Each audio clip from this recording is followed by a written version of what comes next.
On today's episode, we will be joined by Karthik Prasad, one of the OGs of Rockets Twitter, to discuss some takeaways from Rockets Summer League, as well as thoughts on the recent discussion regarding Kevin Porter Jr. and his possible contract extension, whether or not he's earned that benefit of the doubt from the Rockets organization and its fans up to this point, or if it should be pushed off until a later date, if we need to see one more year of KPJ in action. Plus, who on this Rockets roster benefits the most from the addition of Jabari Smith Jr.? Plus, what happens with KJ Martin moving forward? All that and more coming up right here at Locked On Rockets.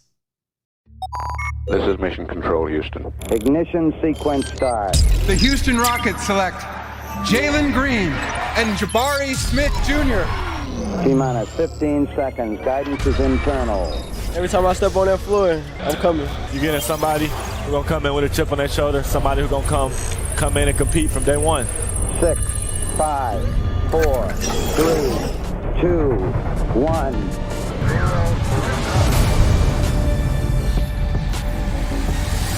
What's up, and welcome to another edition of Locked On Rockets, your daily podcast home for everything Houston Rockets basketball. As always, I'm your host, Jackson Gatlin, native Houstonian and credentialed media member. I'm also the host of Locked On NBA Mondays, host of the State of the Rockets podcast, as well as the founder of ClutchCityControlRoom.com. Be sure to follow along on Twitter at JT Gatlin, and the show, of course, at Locked On Rockets. We are free and available on every platform, including YouTube. Joining us now, one of the OGs of Rockets Twitter himself is none other than Karthik Prasad, who you can follow on the Bird app at Stanford KP. KP, it's been a minute since we had you on the program, and a lot has transpired since then. First off, how are you doing? And then we'll dive into the Rocket stuff in a second. Good, man. Life is good, and really enjoyed watching the Summer League. Kind of sad that there's nothing going on here for another 6 weeks or so until training camp, but it's all good otherwise. It's okay. We're going to hold on to as much of the life that Summer League gave me, and I'm assuming gave you and many other Rockets fans across the globe, because we got a brief glimpse at the exciting future of this Houston Rockets team, namely the three amazing rookies that were just brought in through the door: Jabari Smith Jr., obviously, Tari Eason, and then Ty Washington.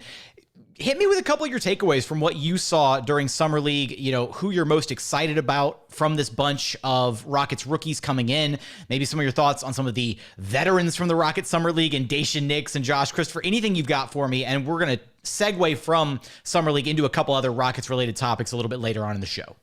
Yeah, of course. Well, I think, after maybe a slow first half of his first game, I thought Jabari Smith Jr. was really good. I thought he realized how to turn it up a notch. I think his defensive presence was on display, and it was really quite impressive. I mean, it was better than advertised. You saw it in college, the ability to move his feet, close out, defend ISOs, but to do it at the pseudo NBA level against extremely talented rookies was just really impressive. And you can also see what I was really impressed by was the chemistry he already had with Tari Eason, and you can just start to visualize whether it's Tari or even Tate, just the ability to keep switching and handle whoever our opponents throw at them. I think he's going to get a ton of playing time. I'm not worried about his shot. I thought that he got good shots in the flow. I think he'll have in the next 2 months really to fine-tune that, work with all the Rockets developmental folks and get ready for the season. But his defense, his activity, his presence on the court was just amazing. Were you a Jabari guy, or were you kind of floating somewhere else in the pre-draft process? Yeah, I was. My board was Paolo, Chet, and Jabari. I had Jabari a pretty clear 3. And so for us to get him at 3 was a great outcome for me, and from that standpoint. But I think his ability, his defense was actually even higher. Like, I was even more initially surprised on that than what I had seen in college, just because you never know exactly what's going to translate from college to NBA. But you could just see that his instincts. I thought his game, his second half against Chet was really, really pretty interesting. So I thought he had the highest floor in the draft, just because given his shooting and defense. And if his defense is even better and his shooting comes around, he's going to be just an amazing fit for us. And then the last thing I'll say about him was I always thought he was the best fit for this roster as is, right? You got Jalen, you got Sengun, and he can plug in and play pretty much as Coach Silas says, anything from 3 to 5 in a bunch of different lineups. So I'm really excited about Jabari. But I think I'm probably even more excited about Tari Eason as well. Just relatively, I thought I kind of went through a roller coaster with him through the pre-draft process. I was like really impressed by him when I first saw him, and then I was like, okay, well, he's got to work on his shot. He's got to work on going, not just dribbling to his right. He's got a couple things, very clear things he had to work on. And then he just came out and showed a bunch of improvement in both of those areas. He shot decently well, and he showed different types of shooting that I thought was pretty awesome. His defensive activity, his body type, his length, his strength is awesome. So I just think he'll be a really good pairing with Jabari as they share the court, whether they start together or not. They'll get plenty of minutes together. And then last on Ty, I think as many people have said, he's got a great feel for the point guard position. I think he's got to get stronger and quicker. And so it wouldn't surprise me if he doesn't get a bunch of playing time the first part of the season, but as he works on his strength, his explosion, his body, that then he starts to see more playing time in the second half of the season, especially, we still got a ton of guards on the roster. So his path to playing time, and we'll get into Nix and Christopher. I mean, both those guys have a year more in the system. Coach probably trusts them a little bit more right now. So I expect to see a lot of Nix and Josh Christopher in the rotation. I thought Josh was really focused on scoring and not too much else. It'll be interesting to see, because one of the things that I was impressed about Josh last year was he kind of had more of an all-around game. So I want to see that again in the preseason as opposed to what was shown in the summer league. And then we'll see on Nix. I think Nix probably has a little bit more experience than Ty, but that backup point guard battle will be something to watch. I don't anticipate it shifting much in the early part of the season, just given the adjustment curve for Ty. But overall, I mean, you can say what you want about how much structure there was on the court in summer league and other things. I was just really excited to see these guys. Their talent was on display. The reasons why we took them were on display, and it was just really fun to watch. On a scale of 1 to 10, 1 being just completely abandoning all hope, 10 being like, no, it's still going to happen at some point.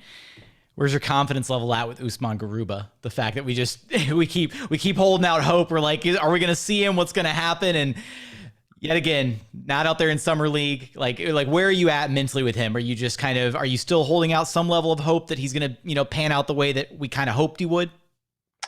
Probably at a 6 or 7. I mean, you just lose so much time in the process with injuries and missing these reps. I was always a little concerned with his general body type. Like he'll have to be a Draymond type of defender at his height and size to truly be that versatile. Now, his instincts are amazing, but he has to just kind of adapt his body to the NBA game. So I really just want to see that translate, and we haven't yet. I think his shooting will be okay from the corners. Like he'll be playable. The question is, will he be as good defensively? And then what's his position now that we have Jabari, we have Tari, we just re-signed Jae'Sean Tate. There's no shortage of kind of these bigger defensive oriented players. So by no means have given up hope on him. I just think he'll need minutes. He'll need to prove that from a body type and athleticism standpoint, he belongs in the NBA. But we could certainly use his skill set and kind of that backup 4-5 position and in smaller lineups. So still hopeful, but time is ticking, because I really do think the development is really critical in your first 2 years. Coming up, we'll talk a little bit about the possible Kevin Porter Jr. extension discussions with the Houston Rockets, as well as, hey, who most benefits on this Rockets roster from the addition of one Jabari Smith Jr. We're going to get there in just a moment after a quick message from our friends over at BetOnline.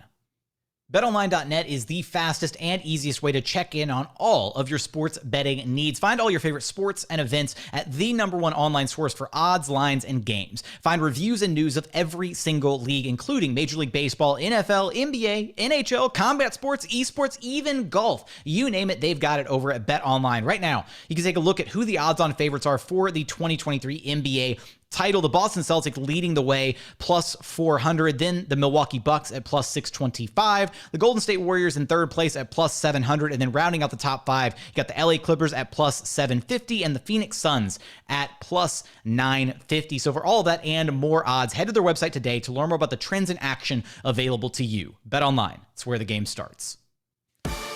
And continuing on here at Locked On Rockets, your daily podcast home for everything Houston Rockets basketball. Let's focus here, shifting gears from those, preliminary summer league takeaways. Let's talk a little KPJ, right? The current topical issue amongst Rockets fans is why is KP? First off, KP, you're almost your namesake, right? Sympathetic, yeah. First off, why is KPJ always such a divisive topic amongst Rockets fans? It's, start of the season. Is he a point guard? Is he not a point guard? Do you extend him? Do you not extend him? We have no shortage of KPJ related topics that constantly just wedge a huge divide amongst Rockets fans, because it feels like right now there is kind of almost like an even split down the middle of those who are very pro KPJ, sign him, extend him, all that. And then there's a lot of people who are apprehensive about the idea of committing long-term money to him. I find myself in that latter group currently. KP, where's your head at right now regarding, what a KPJ extension would mean or what it would look like, and your thoughts towards it? Yeah, I mean, I'm pretty high on KPJ for a couple of reasons. I think he's shown a ton of improvement on the court from where he got here. I mean, the decision making, I think he really figured out how to play with Jalen. His talent scoring the ball has always been undeniable, but I thought he found some consistency in how to blend playmaking with scoring. And I think his size and defensive potential at the kind of lead guard position has always been pretty interesting. Now, does he bring that every night? I don't know, but that's part of it, growing into a more mature and professional basketball player. But that maturity aspect is, I think, probably what's most divisive, right? I mean, we as fans get media reports, we get news articles, and we get some kind of analysis of how he, looks or may be feeling during games.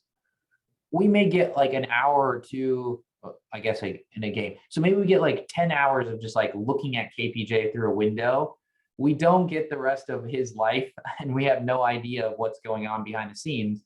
And so it just raises a lot of questions amongst Rockets fans, right? Of, are his issues behind him? Is he going to continue to be a mature basketball player, professional? And then can he grow into a leader? Because when people see him at the point guard, lead guard position, they expect not just production, they expect leadership. They expect someone to control the game. And I think there's rightfully questions about that. But I think there's also kind of real progress. I mean, I think if you look at the commitment the Rockets have put behind him, the investment they've made in him, I think his demeanor and his improvement on the court, I personally see improvement. So when I see improvement, then I say, okay, I want to capture and continue to invest in this guy. And so I'm willing to make a longer term deal. Now, that being said, I want it to be team friendly. There is inherent risk in any deal you do with Kevin Porter Jr. Do you need to rush into a deal right now? I don't personally think so. And I think that also that, a lot of the fan discourse presumes that we're going to throw big money at him just by default. I think there's a real win-win middle ground in that the Rockets can find with him, right? You've got a couple different variables. How long is it? 3 or 4 years? Is it going to be in the $10 to $13 million range? Is it going to be in the $14 to $17 million range? Or is it actually going to be real big money in 20 million plus? And then are there going to be team options guaranteed or not? I personally think there's enough wiggle room to find a deal that's truly win-win, where you reward him for his play, you get to see him for at least another year or two as this team starts to take off, and you don't hamstring the longer term cap situation of the team. And I always come back to the cap is, as we were just talking about before the show, 124 million this year, going to be 135 next year. I mean, if we're talking about 12, even $15 million on an annual basis, 10 to 15% of your cap going to a player that you think has real potential isn't crazy. Like, we're not talking about, supermax level commitments. This team is very far from that. And if they can have some options in the way and like have a decent amount of money they can provide to him in the next 2 years, there's just so many avenues to a deal that I'm not opposed to it. And I really think his best years are ahead of him, just given his age, given his profile, given the fact that now he's been here for a year and a half, stability. And so I want him around at least for another year or two to make a real read. And I don't think that, I think there's plenty of avenues to make a deal. So that was a long-winded way of saying I'm pretty pro investing in Kevin Porter, but I get the concerns. And I really do think that if anyone has the most information on him, it's the Rockets, right? Like they see him every day for countless hours, and we only get a window and a fraction into that. Yeah, and my understanding of it, and kind of being around the team and around some of the guys, throughout summer league and stuff, KPJ's loved. Like, everybody top to bottom in the organization loves him. They speak so highly of him. He's been putting in a ton of work this offseason and looks fantastic. So maybe it's something that the Rockets kind of just know. They've got more data sets on, more data points to take a look at and be like, you know what, we feel really confident about, trying to strike up a deal with him right now, rather than walking into maybe a, Dallas Mavericks Jalen Brunson situation where, Brunson has a breakout looking year where he looks, borderline all-star talent, and another team swoops in and throws all this money at him. And then the Rockets, down the line conceivably would be forced to make that decision of matching or just letting him walk for nothing. And that's a tough position to be in. I with KPJ's history, right? And with the certain risks, associated with it, I find myself struggling to envision a team that, even if KPJ does have a stellar year, like, say, I don't know, 27-5, like something like that, I still struggle to see a team that's really going to be willing to throw 20 million plus at him. Like, I feel like it's going to, I feel like there's a chance that it happens, but I don't think it's an absolute certainty at this point. And that's why I feel like the Rockets almost are kind of out, like playing against, like bidding against themselves, right? Like shooting themselves in the foot if they make the move this offseason, when you can very well just go through this next season, see what one more year looks like alongside Jalen Green, Jabari, under Silas, all that. And if he is fantastic, then you reward him at the end of this next season. That to me has always been the timeline that makes the most sense. And I think I know we've heard some chatter in different articles in the last couple of days, but I think that's the default path. Until I hear some real credible Rockets-oriented sources that are saying they're really working on a negotiation with Kevin Porter, I think it's got to be most likely that he plays the year.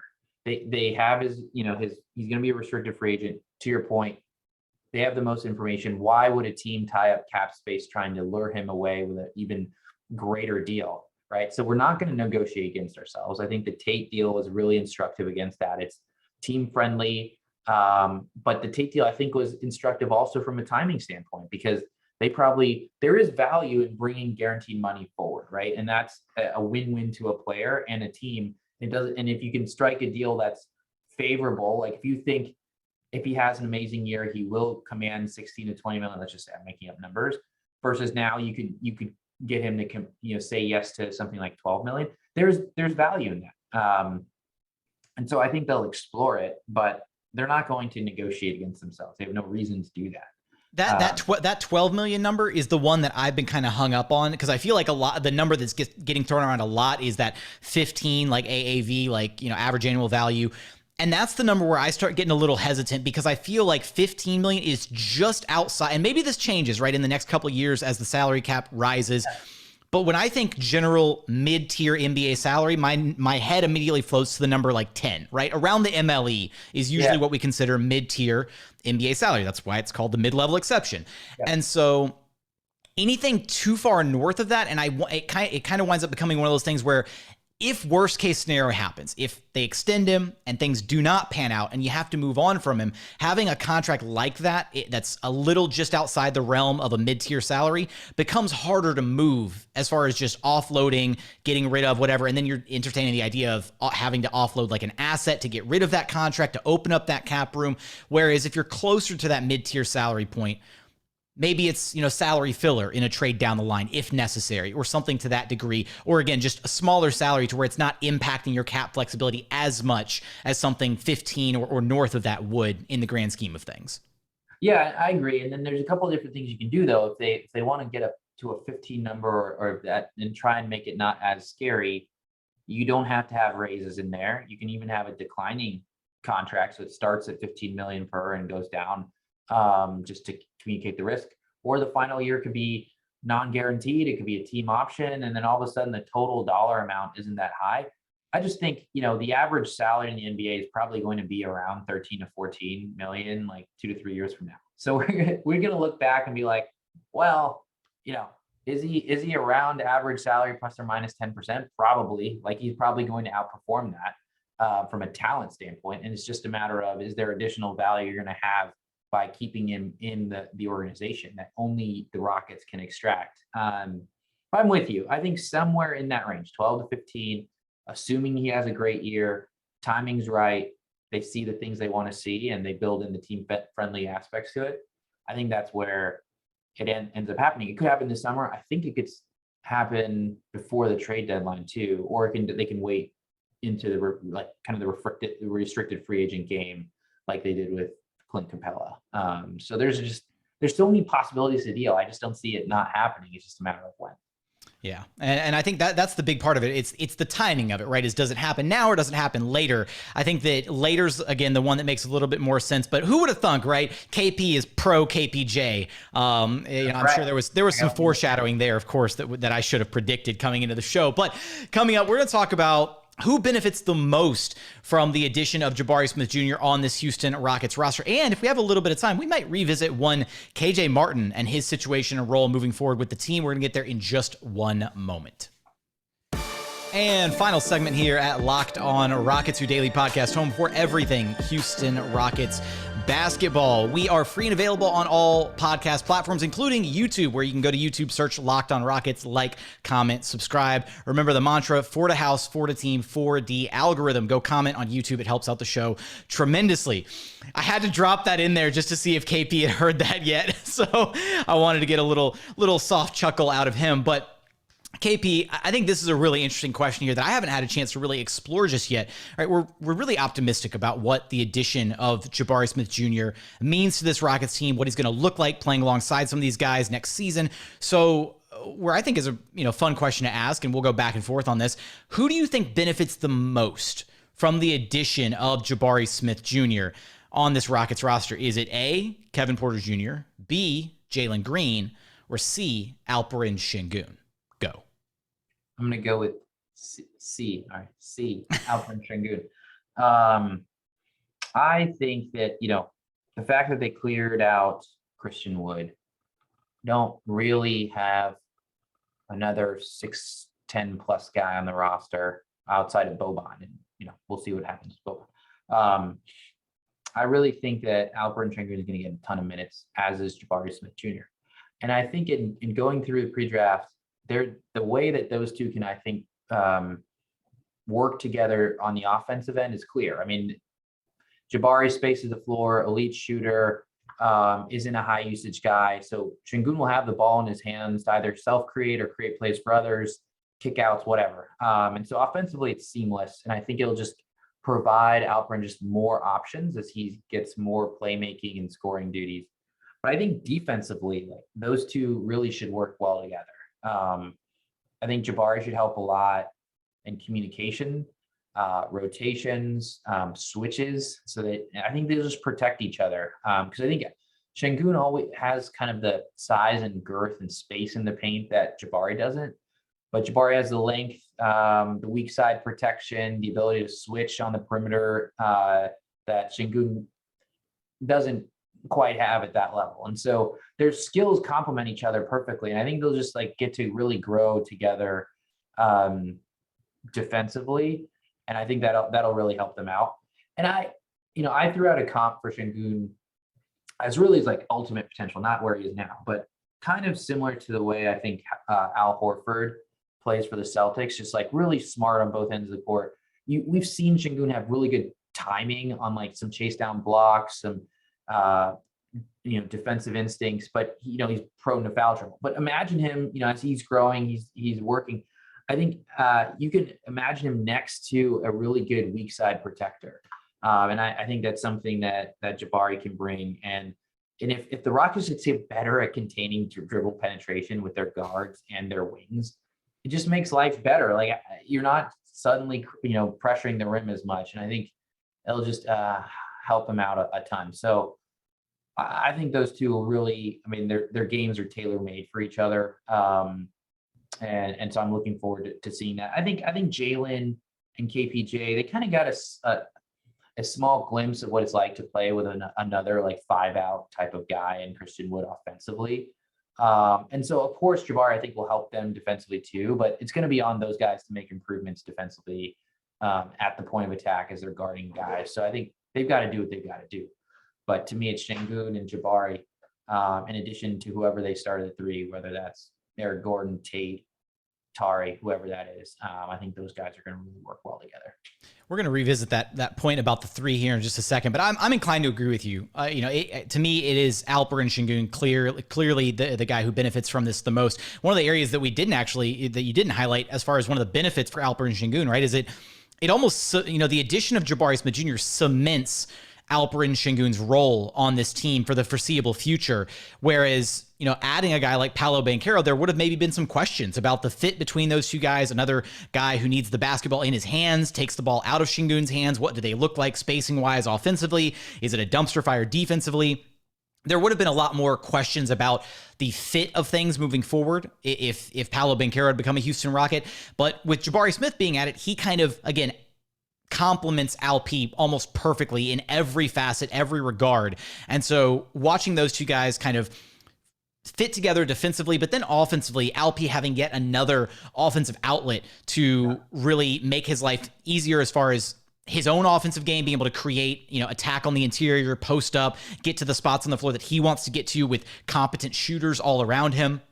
And then having that ability to kick out to him, right? Creating for Jabari, creating for KPJ and Jalen Green. I really do hope that we're going to see a lot more of the offense really being run through Alperen Sengun this next season, kind of the offensive fulcrum, if you will. So we've got like one offensive fulcrum we've got one fulcrum in Alperen Sengun offensively, and then we've got another fulcrum in Jabari Smith Jr. defensively. And so those two guys, by their powers combined, could make the Rockets a really exciting team this next season. But I do think you brought up the competition there at the 3 spot. And I think that, right, whether it's EG starting, if they want to keep that veteran presence in the lineup, maybe it's, Jae'Sean Tate having just, got that new contract, and Steven Silas obviously has the utmost confidence and trust in him. And he's been a starter since 10 games into his rookie season and hasn't ever left the starting lineup. So, does he continue to start?